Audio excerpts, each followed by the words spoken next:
Hello दोस्तों, स्वागत है आपका अपने YouTube channel only study centre 2.0 में। इस वीडियो में हम लोग क्लास 12th का फिजिक्स का मॉडल पेपर एनालिसिस यानी कि ब्लू प्रिंट देखने वाले हैं। ऑब्जेक्टिव और सब्जेक्टिव दोनों का हम लोग यहाँ पर देखेंगे। एक बार आप लोग ब्लू प्रिंट समझ जाते हैं अच्छी तरीके से, तो आप लोग को फुल मार्क्स लाने से कोई नहीं रोक सकता है। फुल मार्क्स आप लोग ला सकते हैं अच्छी तरीके से मेहनत करके। यहाँ पर मैं आप लोग को बताऊंगा कि किस किस चैप्टर से कितने कितने नंबर का आप लोग को क्वेश्चन पूछा जाएगा और उस चैप्टर का फुल वेटेज कितना होगा। फुल डिटेल में हम लोग देखेंगे। चलिए वीडियो को स्टार्ट करते हैं। और वीडियो को स्टार्ट करने से पहले हमारे चैनल पर नए हो तो चैनल को सब्सक्राइब करके जरूर रख लीजिएगा, साथ ही बेल आइकन को भी प्रेस कर लीजिएगा और वीडियो को एक बार अपने दोस्तों के पास शेयर जरूर करेंगे, क्योंकि वीडियो बहुत ही इंपॉर्टेंट है क्लास 12th स्टूडेंट के लिए। चलिए यहाँ पर अब देखते हैं हम लोग इसको फुल डिटेल में। देख लीजिए, यहाँ पर सबसे पहले हम लोग ऑब्जेक्टिव के लिए देखेंगे, यानी कि सबसे पहले एमसीक्यू के लिए देखेंगे, इसके बाद सब्जेक्टिव के लिए भी देखेंगे। तो चलिए सबसे पहले हम लोग ऑब्जेक्टिव के लिए यहाँ पर देखते हैं। तो फर्स्ट चैप्टर है आप लोग का इलेक्ट्रिक चार्ज एंड फील्ड। तो इससे आप लोग का कितना मार्क्स का क्वेश्चन पूछा गया है एमसीक्यू में? तो 3 मार्क्स का क्वेश्चन इससे पूछा गया, मतलब कि 3 एमसीक्यू इससे पूछे गए हैं। ठीक है, फिर सेकंड चैप्टर में बात करते हैं। तो इलेक्ट्रोस्टैटिक पोटेंशियल एंड कैपेसिटेंस जो आप लोग का सेकंड चैप्टर है, इससे आप लोग का 2 एमसीक्यू पूछा गया है, यानी कि यहाँ पर 2 क्वेश्चन पूछे गए हैं। ठीक है, फिर आप लोग का थर्ड चैप्टर की बात करते हैं। थर्ड चैप्टर का करंट इलेक्ट्रिक का, तो इससे आप लोग का 3 क्वेश्चन पूछा गया है। 3 क्वेश्चन पूछा गया है। फिर आगे बात करते हैं। तो आगे देख लीजिए, आगे है आप लोग का moving charge and magnetism, chapter number 4। Chapter number 4 में अगर देखें तो चैप्टर नंबर 4 से आप लोग का भी चैप्टर नंबर 4 से भी 3 मार्क्स का पूछा गया है। ठीक, फिर बात करते हैं मैग्नेटिज्म एंड मैटर का, यानी कि चैप्टर नंबर 5। तो चैप्टर नंबर 5 का अगर देखिएगा आप लोग मॉडल पेपर में, तो एक भी क्वेश्चन चैप्टर नंबर 5 से एमसीक्यू में नहीं पूछा गया, तो यहाँ पर इससे 0 पूछा गया है। ठीक है, फिर इलेक्ट्रोमैग्नेटिक इंडक्शन की बात कर ले चैप्टर नंबर 6 का, तो इससे आप लोग का 2 क्वेश्चन पूछा गया है, 2 एमसीक्यू पूछे गए हैं। ठीक, इसके बाद आगे बात करते हैं। आगे देख लीजिए 7 नंबर वाला चैप्टर है, क्या है? Alternating current. अल्टरनेटिंग करंट जो है आप लोग का एसी, चैप्टर नंबर 7। इससे आप लोग का एक क्वेश्चन पूछा गया है एमसीक्यू में। फिर आगे आ जाते हैं आप लोग का फर्स्ट बुक का लास्ट चैप्टर जो कि है इलेक्ट्रोमैग्नेटिक वेव्स। तो इससे भी एमसीक्यू एक भी नहीं पूछा गया, इससे 0 एमसीक्यू पूछे गए हैं। आप लोग जब चेक कीजिएगा मॉडल पेपर में, तो एक भी इलेक्ट्रोमैग्नेटिक वेव से नहीं पूछा गया है। फिर आगे बात करते हैं। आगे है आप लोग का chapter number 9, ray optics and optical instrument. तो इससे कितने क्वेश्चन पूछे गए हैं? इससे 3 क्वेश्चन पूछे गए हैं। इससे 3 क्वेश्चन आप लोग का पूछा गया है। फिर 10वां चैप्टर की बात करते हैं वेव ऑप्टिक्स से। तो वेव ऑप्टिक्स से आप लोग का 2 नंबर का क्वेश्चन पूछा गया है। फिर 11 नंबर वाला चैप्टर की बात करें, dual nature of radiation and matter. Dual nature of radiation and matter, तो इससे आप लोग का एक क्वेश्चन पूछा गया है। इससे आप लोग का एक क्वेश्चन पूछा गया है। फिर एटम्स की बात कर ले चैप्टर नंबर 12। चैप्टर नंबर 12 का, तो इससे 2 क्वेश्चन पूछे गए हैं। और फिर यहाँ पर देख लीजिए, थोड़ा सा इसको ऊपर में करता हूँ, तो फिर देख लीजिए चैप्टर नंबर 13। चैप्टर नंबर 13 जो है आप लोग का न्यूक्लियाई। न्यूक्लियाई से एक क्वेश्चन पूछा गया है, यानी कि एक एमसीक्यू। और फिर आप लोग का जो लास्ट चैप्टर है सेमीकंडक्टर्स इलेक्ट्रॉनिक्स। ठीक, इससे आप लोग का 2 एमसीक्यू पूछे गए हैं। 2 एमसीक्यू इस प्रकार से आप लोग का पूछा गया है। तो यहाँ पर आप लोग देख सकते हैं कि हम लोगों ने ऑब्जेक्टिव में देख लिया कि कौन कौन से चैप्टर से कितने कितने एमसीक्यू पूछे गए हैं। तो आप लोग को उस हिसाब से तैयारी करना होगा। ठीक है, यहाँ तक समझ गए। इसके बाद चलिए हम लोग अब सब्जेक्टिव का देखते हैं। यहाँ पे देख लीजिए, अब यहाँ पर हम लोग सब्जेक्टिव के लिए देखने वाले हैं। तो 1 मार्क्स का कितना पूछा गया यहाँ पर बात करेंगे। ठीक है, और फिर यहाँ पर 3 मार्क्स का कितना पूछा गया है बात करेंगे, और 5 मार्क्स का कितना क्वेश्चन पूछा गया है बात करेंगे हर एक चैप्टर से। ठीक है, तो देखते हैं फर्स्ट चैप्टर से इलेक्ट्रिक चार्ज एंड फील्ड से। तो 1 मार्क्स वाले क्वेश्चन कितने पूछे गए हैं? एक क्वेश्चन 1 मार्क्स से पूछा गया है। एक क्वेश्चन 1 मार्क वाले क्वेश्चन पूछे गए हैं। ठीक है, इसके बाद बात करते हैं आगे 3 मार्क्स वाले। तो 3 मार्क्स यहाँ पर 2 क्वेश्चन पूछे गए हैं। 3 मार्क्स वाले 2 क्वेश्चन, और 5 मार्क्स वाले एक क्वेश्चन पूछा गया। 5 मार्क्स वाला कितने क्वेश्चन? एक क्वेश्चन। और अगर इसको फुल देखा जाए, मतलब कि पूरा नंबर देखा जाए, तो कितने नंबर का पूछा गया है पूरा सब्जेक्टिव में? तो यहाँ पर 9 नंबर का पूछा गया है। पूरा 9 नंबर का पूछा गया है आप लोग का इलेक्ट्रिक चार्ज एंड फील्ड से। फिर बात करते हैं इसके बाद आगे बात करते हैं। तो देखते हैं यहाँ पर सेकेंड चैप्टर का इलेक्ट्रोस्टैटिक पोटेंशियल एंड कैपेसिटेंस। इससे आप लोग का 1 मार्क्स वाला एक भी नहीं पूछा गया है।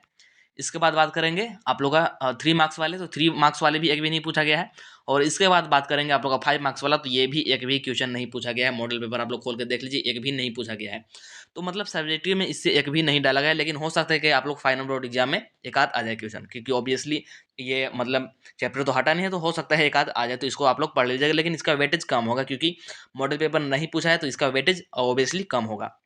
इसके बाद बात कर लेते हैं थर्ड चैप्टर का, करंट इलेक्ट्रिक का। तो इसमें 1 नंबर वाला क्वेश्चन देखा जाए, 1 नंबर वाले तो एक भी नहीं पूछा गया है।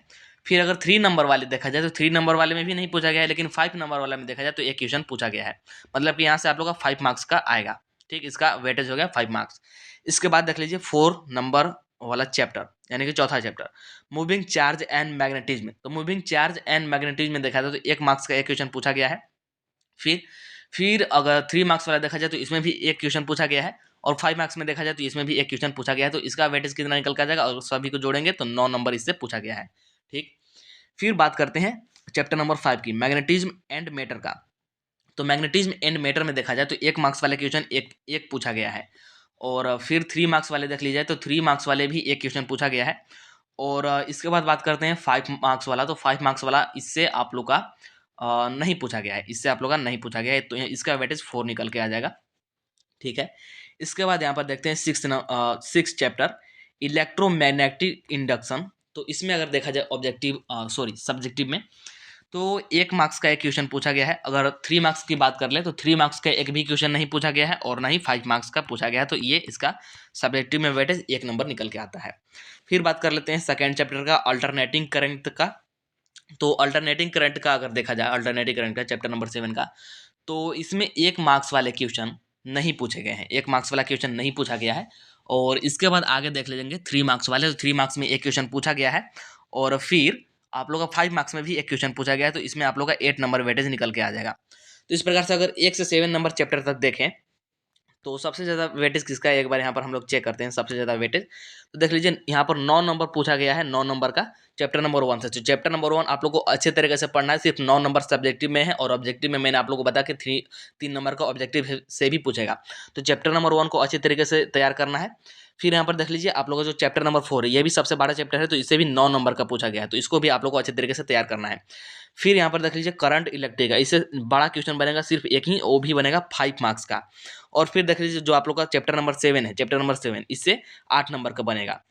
तो इस प्रकार से आप लोग ये बड़े बड़े चैप्टर हो गए, जिसमें कि आप लोग को इतना बड़ा बड़ा वेटेज बनेगा। ठीक, और आप लोग सब नंबर को ऐड कीजिएगा, तो यहाँ पर आप लोग का सब्जेक्टिव कितना है, 45 मार्क्स का पूरा सब्जेक्टिव है, लेकिन यहाँ पर ऐड कीजिएगा तो ज़्यादा निकल जाएगा। क्यों?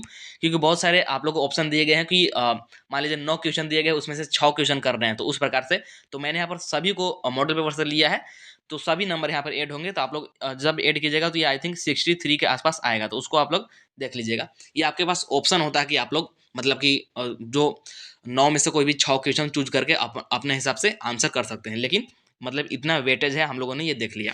इसके बाद आगे बढ़ते हैं, तो आगे देखते हैं अब 8 नंबर वाले चैप्टर से देखते हैं। तो चलिए अब 8 नंबर वाले चैप्टर का बात करते हैं, इलेक्ट्रोमैग्नेटिक वेव्स का बात करते हैं। तो इसमें अगर देखा जाए 1 नंबर वाले क्वेश्चन, तो 1 नंबर वाले क्वेश्चन इसमें कितने पूछे गए हैं, 2 क्वेश्चन पूछे गए हैं 1 नंबर वाले। ठीक है, मतलब कि इससे कुल कितने नंबर का बनेगा, 2 नंबर का। 5 मार्क्स वाले एक भी नहीं बने हैं, यहाँ पर क्रॉस लगा देता हूँ, 3 मार्क्स वाले एक भी नहीं, और 5 मार्क्स वाले भी एक भी नहीं बने हैं। ठीक है, इसके बाद ray optics and optical instrument, यानी कि चैप्टर नंबर 9 से देखा जाए, चैप्टर नंबर 9 से, तो इसमें आप लोग का 1 मार्क्स वाला एक क्वेश्चन पूछा गया है। ठीक, 1 मार्क्स वाला एक क्वेश्चन पूछा गया है, और इसके बाद आप लोग का 3 मार्क्स वाला नहीं पूछा गया है, 3 मार्क्स वाला नहीं पूछा गया है।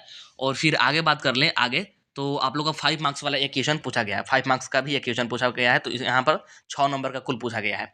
इसके बाद वेव ऑप्टिक्स चैप्टर नंबर 10वां की बात कर लें, तो इससे आप लोग का 1 मार्क्स वाला क्वेश्चन नहीं पूछा गया है। फिर 3 मार्क्स वाले देखते हैं, तो 3 मार्क्स वाला इससे आप लोग का एक क्वेश्चन पूछा गया है, और 5 मार्क्स वाले भी एक क्वेश्चन पूछे गए हैं, तो पूरा यहाँ पर 8 नंबर का आप लोग का पूछा गया है चैप्टर नंबर 10 से। फिर बात करते हैं चैप्टर नंबर 11 का, dual nature of radiation and matter. तो इससे अगर देखा जाए, तो इससे आप लोग का 1 नंबर वाले एक क्वेश्चन पूछा गया है, और 3 नंबर वाले भी एक क्वेश्चन पूछा गया, लेकिन 5 मार्क्स वाले यहाँ से नहीं पूछा गया है। तो यहाँ पर आप लोग का इसका वेटेज कितना निकल के आ जाएगा, इसका वेटेज निकल के आ जाएगा 4। ठीक, फिर एटम की बात कर ले चैप्टर नंबर 12 का, तो 1 नंबर वाले नहीं पूछे गए हैं, 5 नंबर वाले भी नहीं पूछेंगे, सिर्फ 3 नंबर का एक क्वेश्चन पूछा गया है, सिर्फ 3 नंबर का। ठीक है, इसके बाद बात कर लेते हैं चैप्टर नंबर 13 का, यानी कि न्यूक्लियाई का, ठीक, नाभिक का। तो इससे आप लोग का एक भी क्वेश्चन सब्जेक्टिव में नहीं पूछा गया है, एक भी क्वेश्चन सब्जेक्टिव में पूछा ही नहीं गया है इससे, ठीक है। इसके बाद लास्ट चैप्टर की बात करें सेमीकंडक्टर का, सेमीकंडक्टर इलेक्ट्रॉनिक्स का। तो इसमें आप लोग का 1 नंबर वाले एक क्वेश्चन पूछा गया है और साथ में 3 नंबर वाला भी एक क्वेश्चन पूछा गया है, लेकिन 5 मार्क्स वाला नहीं पूछे गए हैं, तो 4 नंबर का यहाँ से आप लोग का वेटेज निकल जाएगा। अगर देख ले यहाँ पर तो 8 से लेकर 14 तक वाले चैप्टर में सबसे ज़्यादा वेटेज किसका है, तो देख लीजिए यहाँ पर 8 मार्क्स का आप लोग को दिख रहा होगा, यानी कि वेव ऑप्टिक्स का। तो ये आप लोग को अच्छे तरीके से पढ़ लेना है। फिर आप लोगों को ray optics and optical instrument को भी अच्छे तरीके से पढ़ना है। यहाँ पर भी आप लोगों को 6 नंबर का बनेगा, जिसमें कि एक 5 मार्क्स का रहेगा। और फिर देखेंगे तो यहाँ पर देख लीजिए, फिर आप लोग को 4 और 4 यहाँ पर दिख जाएगा, जो कि सेमीकंडक्टर इलेक्ट्रॉनिक्स से है और ड्यूल नेचर ऑफ रेडिएशन से है। और न्यूक्लियाई से देखा जाए तो न्यूक्लियाई से हो सकता है एक आध क्वेश्चन आ जाए, क्योंकि ये आप लोग को पढ़ना है, हटाया नहीं गया है, पढ़ना है। लेकिन मॉडल पेपर में क्वेश्चन नहीं डाला है, लेकिन हो सकता है कि एक आध क्वेश्चन डाल दे, मतलब अगर डालेगा भी तो इसका वेटेज कम ही रहेगा। तो इस प्रकार से आप लोग को अब तैयारी करना है, इस प्रकार से आप लोग को चैप्टर्स को वेटेज में डिवाइड करके पढ़ना है। आई थिंक आप लोग समझ गए होंगे। इसको आप लोग चाहे तो कॉपी पर अच्छे तरीके से लिख लीजिएगा और उस हिसाब से तैयारी कीजिएगा, तो आप लोग को फुल मार्क्स आ जाएगा। और उस हिसाब से मैं तैयारी भी कराऊंगा। अभी मॉडल पेपर पूरा मैं सोल्व करा दे रहा हूँ, इसके बाद जितने भी वीवीआई क्वेश्चन डेरिवेशन वगैरह है सारा कुछ अपलोड किया जाएगा, तो उसके लिए चैनल पर बने रहेगा।